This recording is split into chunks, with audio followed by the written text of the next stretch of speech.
Open the pod bay doors, Hal. I'm sorry, Dave. I'm afraid I can't do that. 2001 me marcó bastante en la vida. Va de HAL 9000. 2001 fue un avance extraordinario para el género. La ciencia ficción siempre trata sobre una tecnología que se descontrola. Esa imagen de Schwarzenegger como el Terminator es la pesadilla perfecta. Tienes a dos de los personajes de inteligencia artificial más famosos. Con eso decía, no temáis a los robots. Los robots son nuestros amigos. El concepto de cómo serán los robots está directamente vinculado a nuestra imagen de ellos como clase inferior. Blade Runner fue muy artística. Si vas a meter robots, lo que no pueden hacer es mostrar ninguna emoción. Battlestar Galactica va sobre la mayor debilidad de la humanidad. Es el no ver que los demás son tan valiosos como nosotros. And of nightmares. The question is, can man and machine forge a future together? Hello, I'm here. Oh. Hi.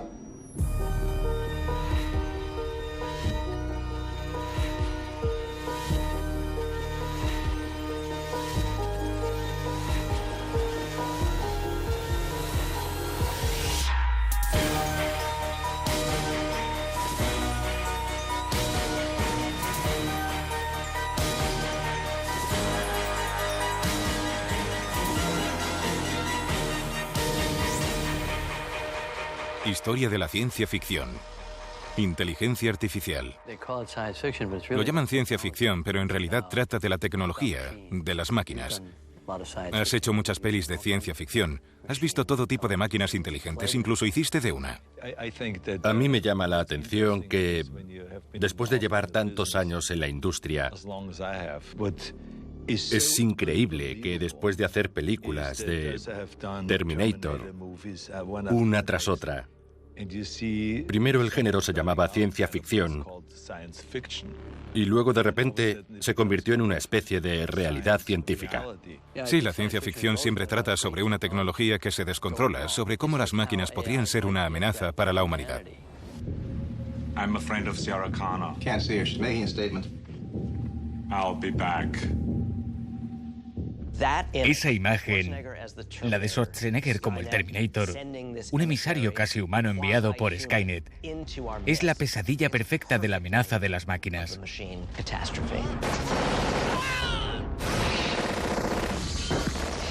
La advertencia de siempre sobre una rebelión de las máquinas es muy arquetípico, brutal y perfecto. Cuando empecé a escribir Terminator, ¿cómo se te ocurrió esa idea? De un sueño. Soñé con la imagen de un esqueleto de cromo saliendo de un incendio. Y pensé, ¿y si fuera un cyborg con aspecto humano y no se distinguiera de un hombre hasta que se quemara?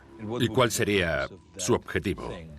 Representar a una tecnología mucho más poderosa, el soldado enviado por Skynet desde el futuro. Terminator presenta un futuro donde Skynet, una inteligencia artificial consciente de sí misma, decide que la única manera de protegerse es destruir a las personas que la crearon, que somos nosotros. Skynet no es la primera máquina autoconsciente. Esa idea se planteó en La Luna es una cruel amante, de Robert Heinlein, y en Colossus, el proyecto prohibido, incluso en juegos de guerra. Pero lo que hace al Terminator tan aterrador es que es implacable y no se detendrá hasta que alcance su objetivo.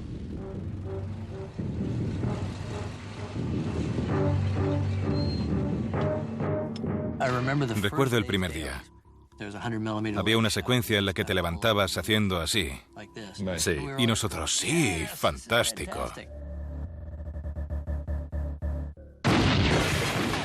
Pero lo bueno es que empezamos hablando de Reese, sí, que es el héroe, y yo quería seguir haciendo el héroe. Ya. Estábamos hablando de la peli, y aún no estaba claro cuál sería mi papel. Y te dije, mira Jim, el tipo que haga de Terminator debe comprender que es una máquina. Exacto. Sea quien sea, es fundamental que no muestre ninguna emoción. Su forma de mirar y de andar deben ser como una máquina y que en ningún fotograma se le vea el menor atisbo de humanidad.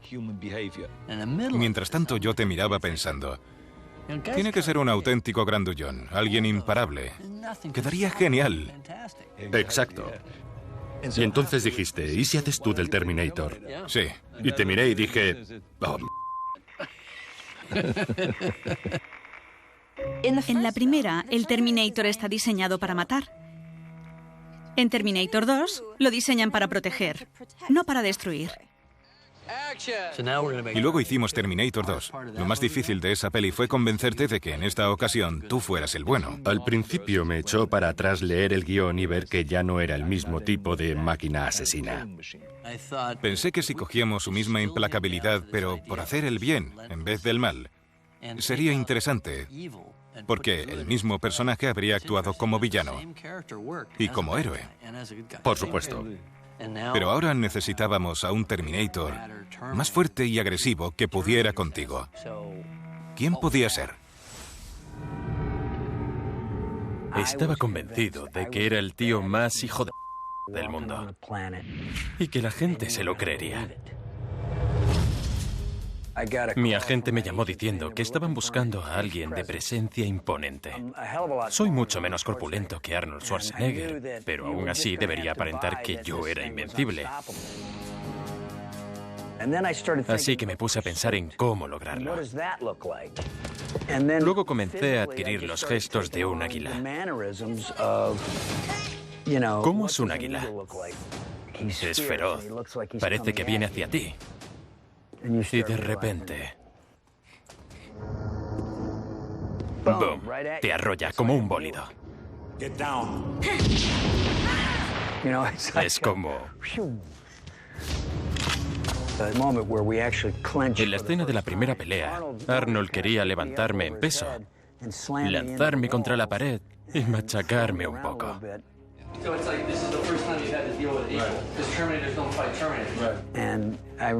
Y recuerdo que Jim le dijo, no puedes hacer eso, él es más fuerte que tú, más poderoso y más rápido. Puede vencer al T-800, que no es más que un endoesqueleto con piel falsa encima. Mientras que yo estoy hecho de una polialeación mimética de metal líquido mucho más densa. Una máquina superior. El T-1000 es un robot ideado por otro robot. Si un robot quisiera crear una versión mejorada de sí mismo, ¿qué haría?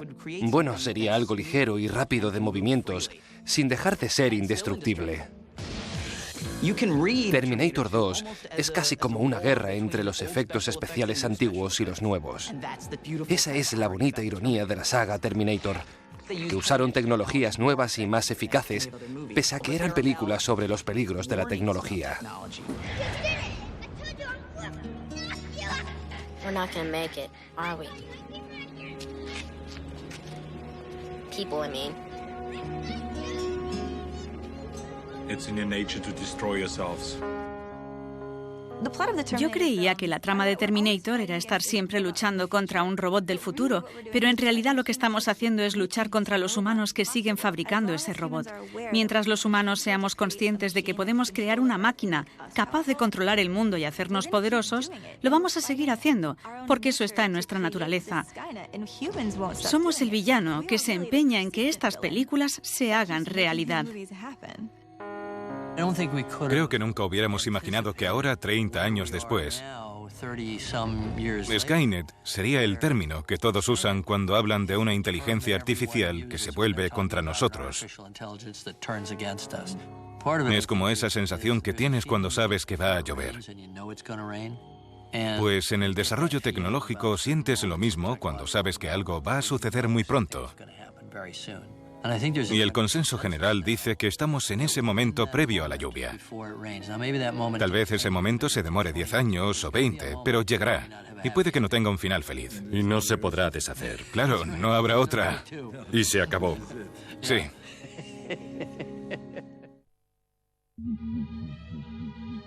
Hal, you have an enormous responsibility on this mission. Let me put it this way, Mr. Raymer.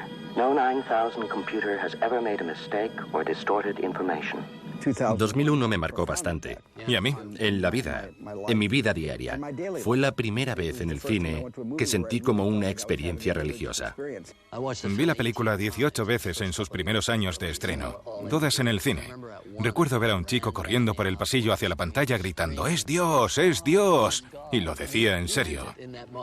Y yo vi a uno que caminó hacia la pantalla con los brazos abiertos, queriendo atravesarla. La gente debió alucinar. Pues sí, porque el muchacho desapareció en la pantalla justo en el momento de la puerta estelar. Todos la consideran un drama espacial. Y en el fondo es sobre la inteligencia artificial. Es sobre HAL 9000. Sí. Tuve la oportunidad de trabajar con Stanley Kubrick y Arthur Clarke en 2001, Una odisea del espacio a los 23 años.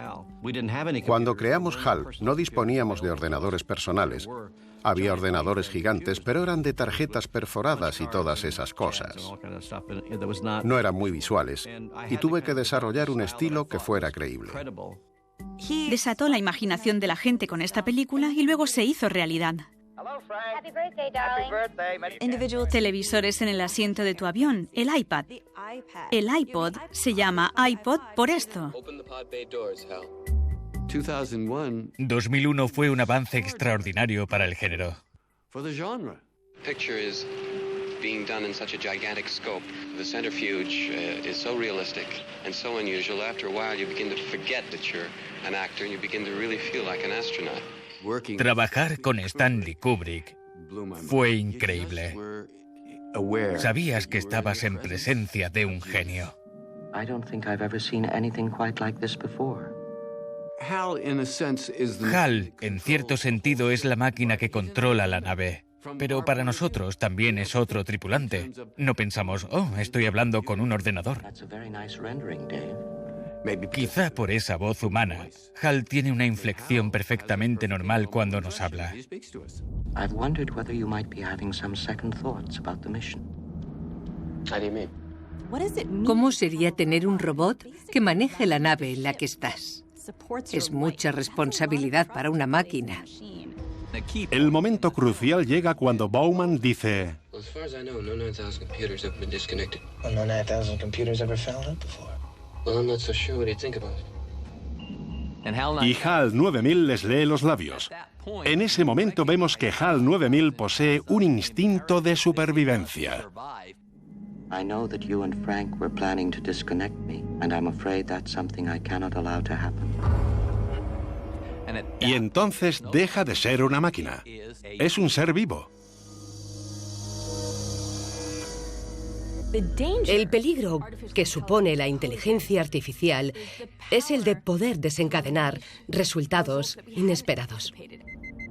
HAL hace lo que vemos hacer a los simios al principio de la película. Comete un asesinato.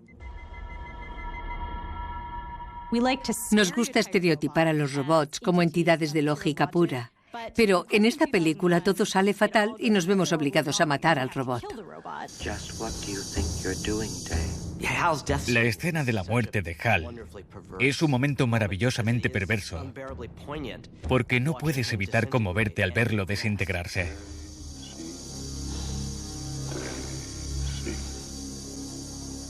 En laboratorios Bell ya se experimentaba con la síntesis de voz en la época de esta peli.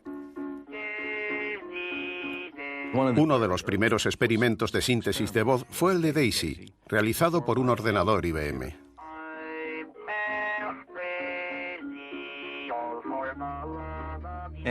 Como Arthur Clarke era un friki, animó a Kubrick a usarlo, porque le daba credibilidad histórica al hecho de que HAL volviera a los recuerdos de la infancia mientras moría lobotomizado.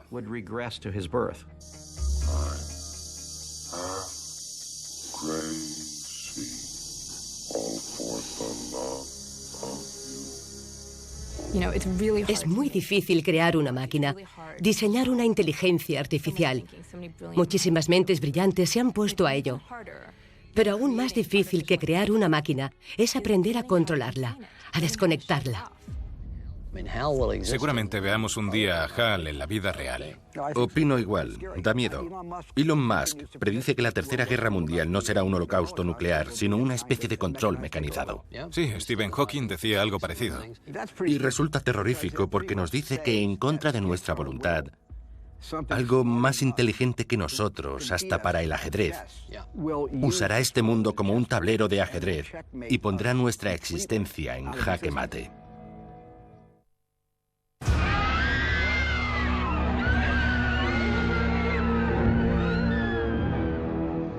Por desgracia, en la mayoría de las ocasiones representan a los robots de forma negativa, como máquinas enloquecidas que libran una lucha desesperada contra los humanos para decidir quién será el dueño del mundo y el universo.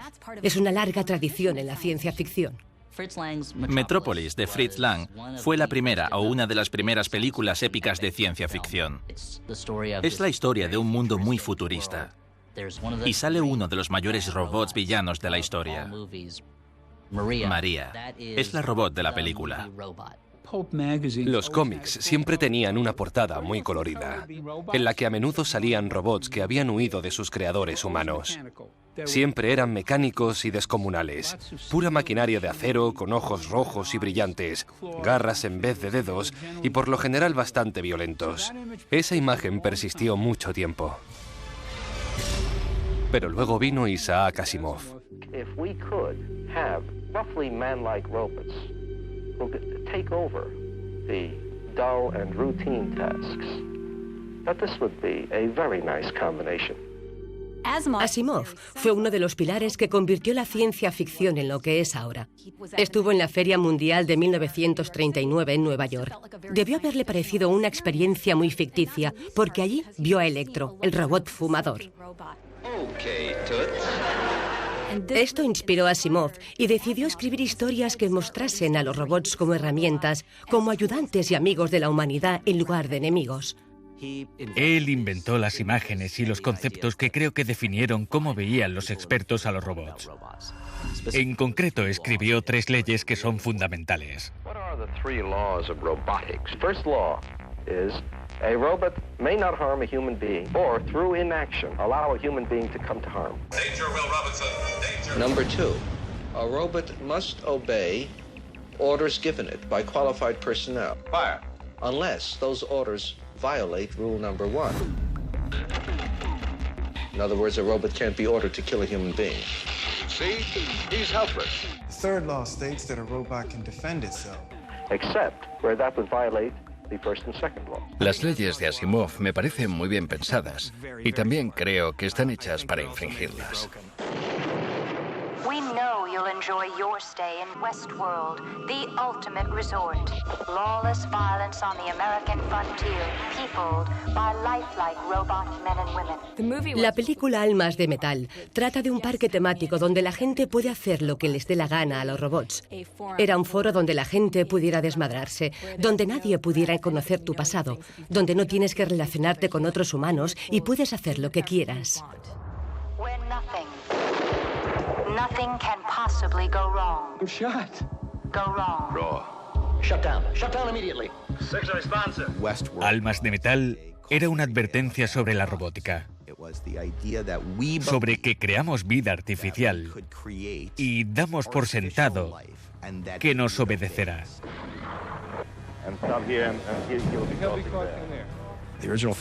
La película original de Michael Crichton es genial y está llena de ideas sobre cómo interactuamos con las máquinas, muy adelantada a su época. Las preguntas que planteaba solo se volvieron más relevantes cuando la adaptamos a una serie de televisión. En las historias de robots, a menudo hay uno que es dócil hasta que algo le hace clic y de repente se revela. John y yo nos preguntamos, ¿y si cogemos ese momento previo a la matanza y lo atenuamos para profundizar en ese cisma? Porque para nosotros, ahí era donde se encontraba la pregunta filosófica central, que era, ¿dónde comenzó la vida? Maeve, un robot, es una madame que regenta un burdel. Es uno de los primeros robots en darse cuenta de que es un robot y no una persona del salvaje oeste.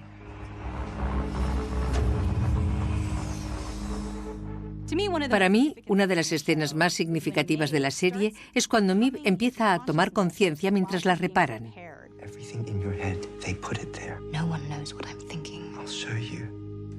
Y ella ve que es un algoritmo que escoge palabras según la probabilidad. Los robots de Westworld empiezan a hacer las mismas preguntas que nos hacemos los humanos. Nosotros pensamos que hay un creador, que la vida tiene un sentido, que existimos por alguna razón. Por desgracia, ellos descubren que están ahí solo para servirnos.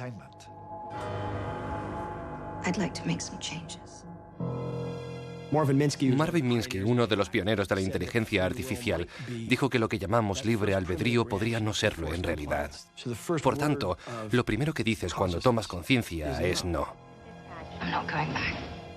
La ciencia ficción siempre ha hablado de la inteligencia artificial, ya sea según las leyes de Asimov o las que tratamos de implementar en Westworld.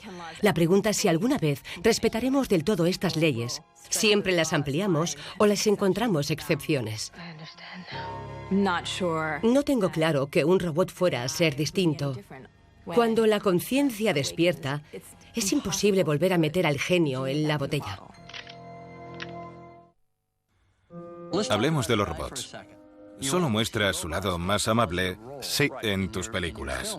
Y me interesa porque ahora muchos avances tiran en esa dirección, con robots que hacen compañía a los ancianos, robots enfermeros. Harán que la vida sea mejor. Y tú creaste a dos de los personajes más famosos de la cultura general, R2D2 y C3PO. Y son robots. Quería expresar que no les tuviéramos miedo, que los robots son nuestros amigos. Que veamos su cara buena y su cara graciosa, porque no nos engañemos, a veces parecerán un poco torpes. George Lucas ha sido muy innovador en toda su carrera y desde muy pronto tuvo una gran idea. Fue pionero en mostrar un tipo diferente de robot. R2D2 parece una papelera. Ni siquiera hablar. Solo emite soniditos. Pero es adorable, pese a no ser humano. Es un personaje fabuloso. C3PO es quizá el personaje más querido de todos los robots que se hayan creado. Y me encanta que George no le articulara la boca o los ojos, que solo sea una máscara y, sin embargo, nos enternezca tanto la actuación de Anthony Daniels. Me encantan los robots. Y la oportunidad de diseñar uno para una película de Star Wars no podía dejarla pasar.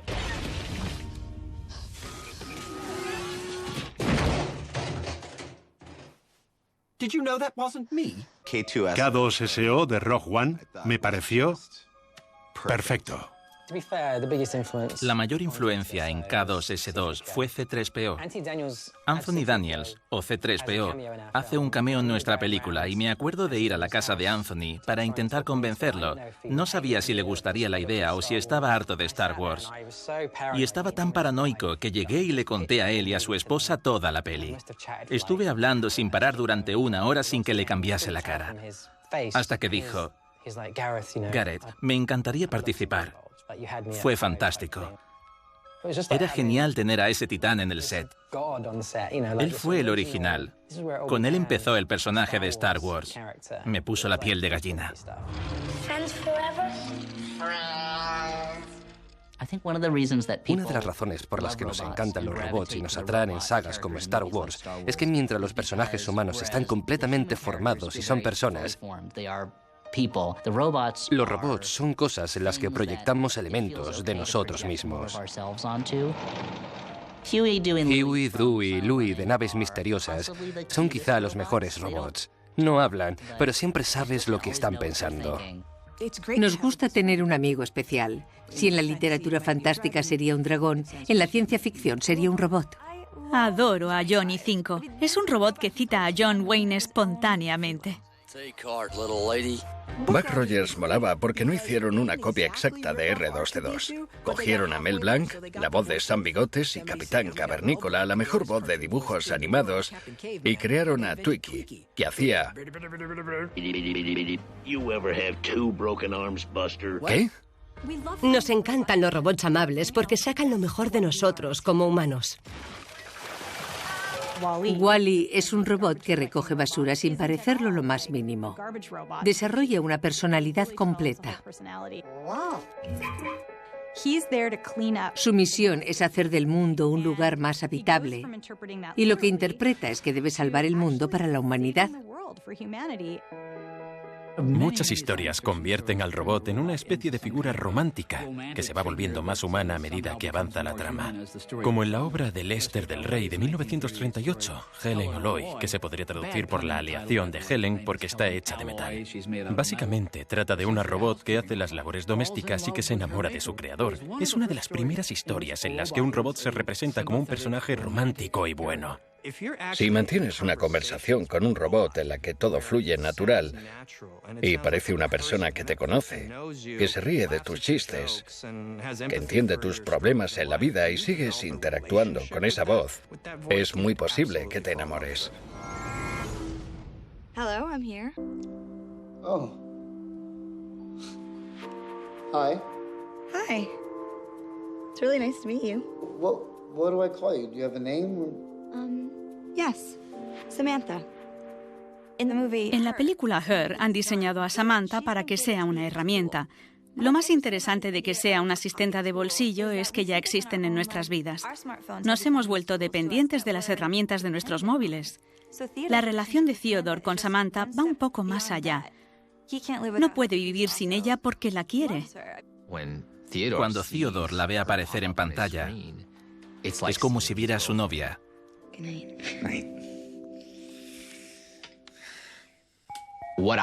Tuve que crear la interfaz. Siempre que aparece escrito Samantha, es mi letra. También creé la textura del papel, que tiene como un efecto, como que flota y se mueve como un holograma, con sombras, pero no es tecnológico. Es una interfaz en la que te puedes enamorar del sistema operativo. Or are they just programming? What a sad trick. You feel real to me, Samantha. Mucho de lo que se ve en Her es sin duda un aviso para que no dependamos demasiado de nuestras herramientas y de la tecnología, que no estemos tan enganchados emocionalmente a ellas. Nos recuerda que existen otras personas, y la escena final de él con Amy Adams es muy emotiva porque solo después de vivir todo esto con la tecnología se encuentran ellos. Viviremos en un mundo con inteligencia artificial y robots. Es mejor que nos vayamos acostumbrando. No deberían darnos miedo. Solo debemos cuidarnos de que no salga mal. Pero si eso ocurre, será culpa nuestra, no suya. Cuando la gente me pregunta que si creo que las máquinas nos van a destruir, les respondo que es una carrera de fondo. Estoy de acuerdo. Es una carrera en la que nosotros vamos mejorando, tanto en el sentido de evolución espiritual o psicológica, y en el que hacemos evolucionar a las máquinas. Porque si no mejoramos lo suficiente para controlarlas bien, nuestro poder divino para usar la inteligencia artificial y otras herramientas robóticas nos explotará en la cara y nos sacarán de la ecuación. Sí, tienes razón. Se necesita mucho esfuerzo para hacer cambios en el comportamiento humano. Sí. Pero es responsabilidad nuestra. Sí, yo creo que estamos coevolucionando con nuestras máquinas. Estamos cambiando. Exacto.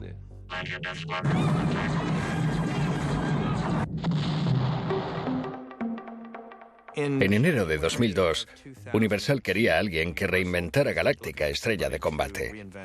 Así que busqué el episodio piloto de la serie original de 1978 y encontré ideas muy interesantes.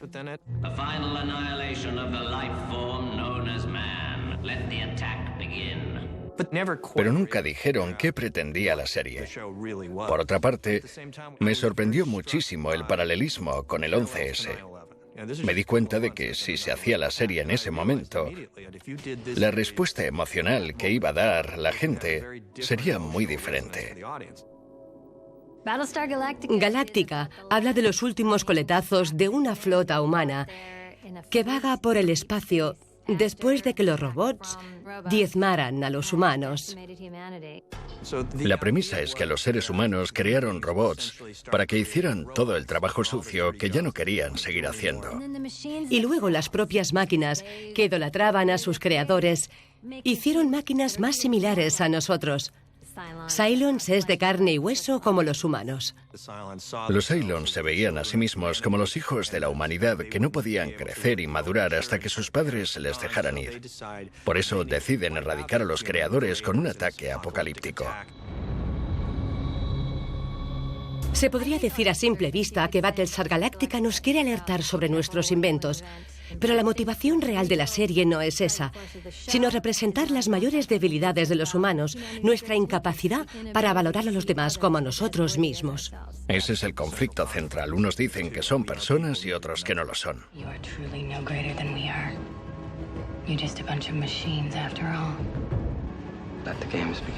El capítulo de la tortura se llama De carne y hueso. Es un acto entre dos personas donde se plantea la pregunta de si ella tendrá menos capacidades morales por no ser humana.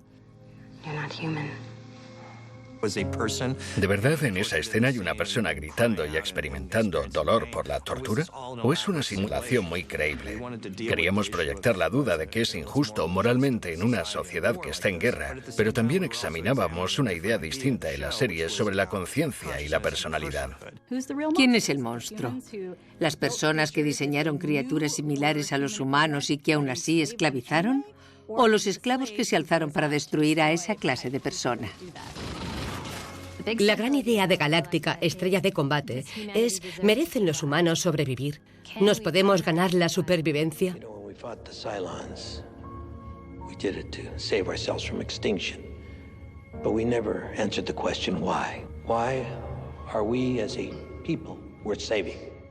Es una pregunta impresionante. En la serie, los Cylons evolucionaron de sentir un odio irracional contra los seres humanos a tener más contacto con algunos individuos, vivir experiencias con ellos, sentir emociones. Y los humanos se van dando cuenta de que los Cylons no son tan cuadriculados como ellos pensaban al principio.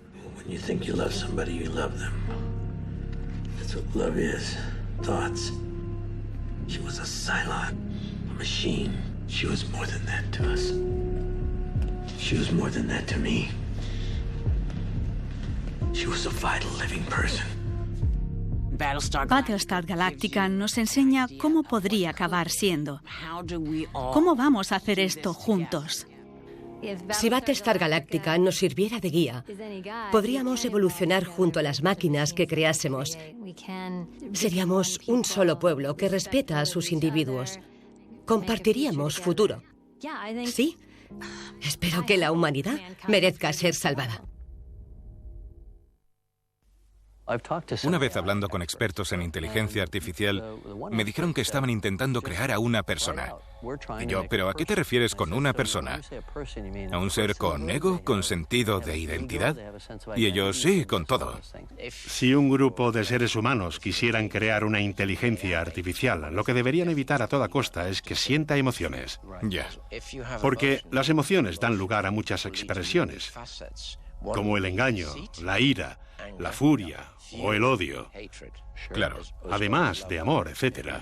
Si una máquina se parece lo suficiente a nosotros y es igual de compleja, ¿en qué momento no sabríamos diferenciarnos? ¿Tiene libertad? ¿Tiene libre albedrío? This hearing is to determine the legal status of the android known as Data. El personaje Data es el más querido de toda la serie, también por los guionistas. Todos querían escribir las historias de Data. Es un robot que quiere ser humano, quiere sentir emociones aunque no las tenga. Es como Pinocho. La metáfora de Pinocho está muy presente. Webster's 24th Century Dictionary, 5th edition, defines an android as an automaton made to resemble a human being. La medida de un hombre es uno de esos episodios más profundos en los que no reparas hasta que pasan 4 o 5 años. Luego lo piensas y es como, ¡vaya! En el episodio del juicio sobre la humanidad de Data, se plantea si es un ser sensible, si se merece ser tratado como una persona. Era una búsqueda legítima de su idea de individualidad en un sentido legal y ético. Its responses dictated by an elaborate software written by a man. And now a man will shut it off. Sorprendí a los personajes en la serie y también al público porque todos queríamos a Data. Starfleet was founded to seek out new life. Well, there it sits. Al crear inteligencia artificial surgirán estos conflictos legales. ¿Tienen derechos las máquinas? Pues quizás. In the history of many worlds, there have always been disposable creatures. They do the dirty work. An army of Data's whole generations of disposable people. He's talking about slavery. El término robot viene de la obra checa Robots Universales Rosum, donde la palabra robota quiere decir trabajador. Una acepción peyorativa podría ser esclavo. Nuestro concepto de los robots está intrínsecamente vinculado con la idea de que son una clase inferior.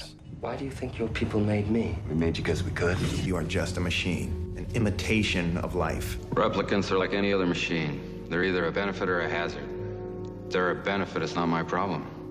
Blade Runner sigue una narrativa esclavista. Crearon los replicantes para que fueran nuestros esclavos. Lo perturbador de Blade Runner no es solo que hayamos destruido el futuro tecnológica y medioambientalmente, sino que también desde una perspectiva moral y ética. Escribí los primeros guiones pensando en una película bastante pequeña, pero Ridley me preguntó, ¿y qué se ve por la ventana? Y mi respuesta fue, ¿por la ventana? Pues el mundo. Y me preguntó que cómo sería el mundo si se podría distinguir a un ser humano de un robot. Imagina que, y de repente haces ¡boom! Me quedé impresionado. Había creado un mundo. Así es Ridley, es capaz de todo. Fue el que le dio vida. Blade Runner nace de la novela de Philip K. Dick, titulada Sueñan los androides con ovejas eléctricas. Philip K. Dick fue un autor muy prolífico y profundizó en la naturaleza de la realidad y de la inteligencia artificial y cómo eso repercute en el humano. Ese era el quid de la cuestión que hizo que Hampton desarrollara lo que luego se vio. Era una película preciosa, oscura, con un toque de cine negro. Me sorprendió que una película pudiera ser tan artística, con esas máquinas que nos desafiaban sin mostrar ningún afecto, ninguna emoción. Se habla mucho en la película de que no hay emociones. Los ordenadores solo toman decisiones, negativas o positivas. Eso no importa. Sí, con el test Voight-Kampff. Exacto. Is this to be an empathy test? Capillary dilation of the so-called blush response? We call it Voight-Kampff for short. El Voight-Kampff era una serie de preguntas que el interrogador usaba para descubrir si el individuo que tenía delante sentía emociones. It's your birthday. Someone gives you a calfskin wallet. I wouldn't accept it. Habla de la empatía. You're reading a magazine, you come across a full-page nude photo of a girl.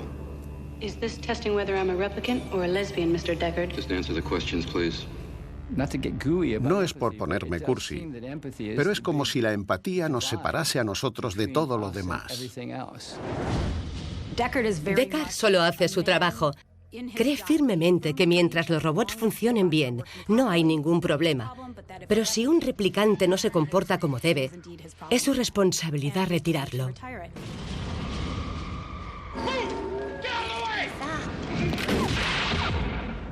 Sin embargo, a lo largo de la película, se plantea si el desobedecer órdenes quiere decir que estás defectuoso o que eres un ser humano con derechos, anhelos y sueños propios.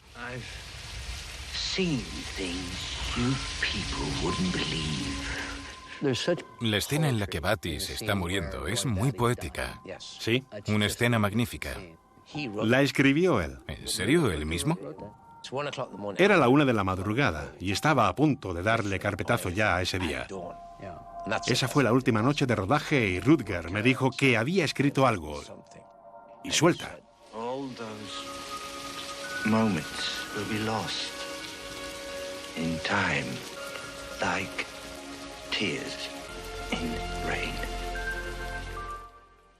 Casi lloro.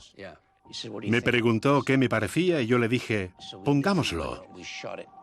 La rodamos en 1 hora y al final sacó esa sonrisa tan bonita.